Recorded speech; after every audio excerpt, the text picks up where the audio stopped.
Today I thought on my channel, which is Tiger Time FPV, as you would know because you found it, I would go through my frames, the one which I've just come from and the frame I've gone to, and just the teething issues with changing over. All the electronics were the same.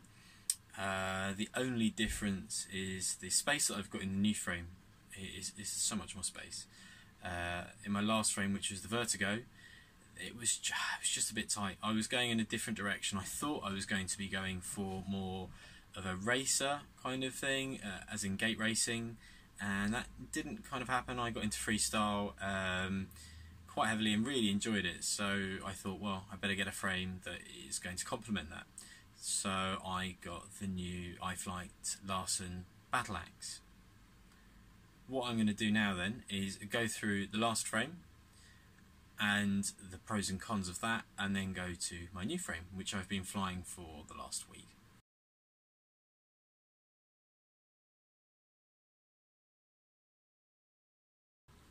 Okay, so this is the frame which I've just come from. This is the Iflight Vertigo VX5, so it's the 5-inch Vertigo frame. What I liked about this frame is the vertical arms. They really did work well. There's a couple of chips out of the corners, kind of like that, if you can see there, but nothing amazing. When I first got this, I really thought the orange trim looked good. It kind of is the iron brew colour, but as it's got more and more sun over the summer here in the UK, the orange has faded and it looks a bit crappy. So other things I liked is the support arms. They were nice and thick. I'm not actually 100% sure on the thickness, but they are, let's just check that. They are 4 mils thick, so they were quite strong, and the arms themselves were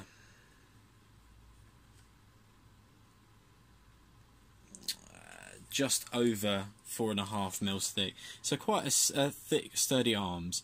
The top plate's really thin. That's only 2 or 3 mils, and so is the bottom plate. As you can see, it's a single stack system. There really wasn't much space for anything else. The parts here, which I believe are aluminium, but they might be titanium, but I think they're aluminium. It's matching all of these, all really nice colours. The only issue with them that I found is that on a heavy crash, I managed to bend the aluminium plate just here. Yeah, there's a little gap. And what that caused is the whole frame kind of distorted. Now, I could have ordered some more to replace them, but it was a lot of faff to remove all the electrics, so it would be disassembling the whole unit to get those off to replace, because all the wiring and all the solder joints and everything goes into the body once those are on, because it's the only way to do it. A real pain if I wanted to dismantle it, so I just left it as it is. What I did find though is that motor 1 and 2 were a little bit on the high side, which meant the drone tended to kind of sit at an angle, which I edited out with a little bit of sub trim and beta flight. So it was a really nice frame, nothing wrong with it, but it's definitely, as you can see, a lot more of a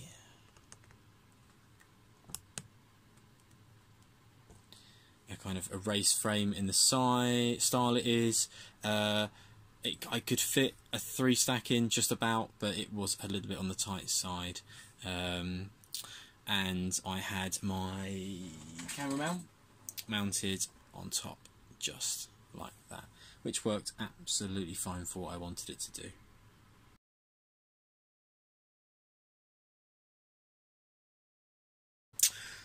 Okay, so moving on to my now current frame. This is the Iflight Lawson battle axe. It's a 5-inch, but it can take up to 5.5. Don't think it can take a 6-inch prop. I don't have any of my tri-blade 6 inches anywhere. No, so I can't test that. These are the Gemfan hotkeys, which I really like. They really work well. They're pretty durable. and they provide a lot of power. I've used them since my first drone, which was the RoboCat, which was last year. Yeah, a bit late to the party and on the cheap, but it worked really well for what I wanted it to do. Transferred over really nicely onto this frame. Other features that it's got a protected camera cage. Looks a little bit like some of the other frames out there, but I think when you get to this stage they're all going to be slightly similar. Camera mount on top, bit of foam to hold the camera in place. I did put some silicone, what is it called? Silicone mat? Is that what it's called? Yeah, we'll put it silicone mat for the battery style stuff on there, but it was causing quite a lot of jello, so I've gone to foam. I'm still PID tuning this one. It's set up slightly differently to my last frame, so it's just kind of teething problems as it goes. It's a really nice extended frame there.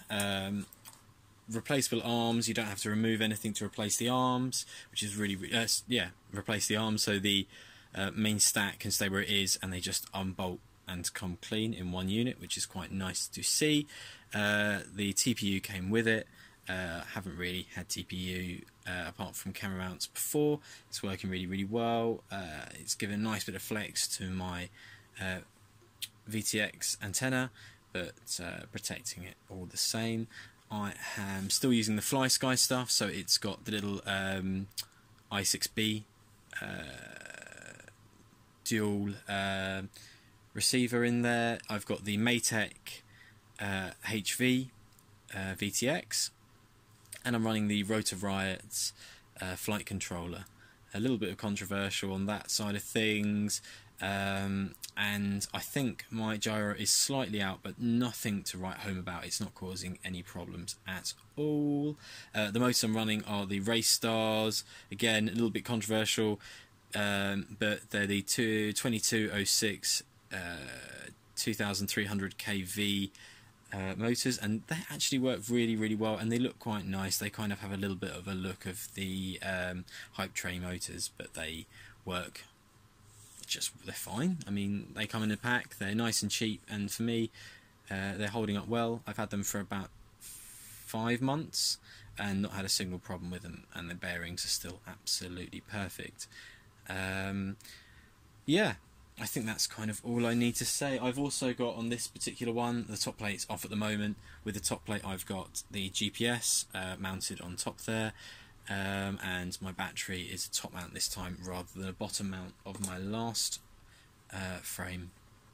Okay, so I've got the top mount on. It's not screwed down, but I just thought I'd show you what it looks like with that. The straps I got with it with the Iflight straps. They look quite nice. They have metal buckles. I have chucked them away now because I had a little bit of a harsh landing on one of the straps which is holding the camera on, decided to split at the buckle, which was a shame because they look quite nice. They looked of good quality, and it was nice silicone covering on them, but they failed when they really shouldn't have done. It wasn't a hard landing, it was just a bit bumpy, and one ripped all the way through, so it's a shame. But I've gone to these RJX straps, which I've had for a little while now, and they've worked really well. Yeah, really enjoying this quad, I have to say. All the components are working really well. I'm probably, the next thing to change up will be the flight controller. Not sure what I'm going to change that up to, but looking at the DYS or the, which one was it? It might even be one of the Flyduino flight controllers, one of the KISS versions. Not quite decided yet, but we'll just have to see how things go. I've gone a little bit hyper on the capacitors. Not that it needs it, but I've just always had capacitors on my ESCs, and I thought on this one, why should it be any different? I've got the space to put them on, so I've got 5 capacitors, probably a little bit on the overkill side of things, but hey, one of those things. They're 35 amp BL Heli 32s. Yeah, perfect for what I need to do. I'm no pro. I'm just bumbling along. I've been flying for about a year and 2 months now, so I'm still fairly new to the game, and still just finding my feet. And yeah, that's what my channel is all about. It's just my progression through the sport. Well, it's not really sport, is it? What am I talking about? The hobby. Progression through the hobby.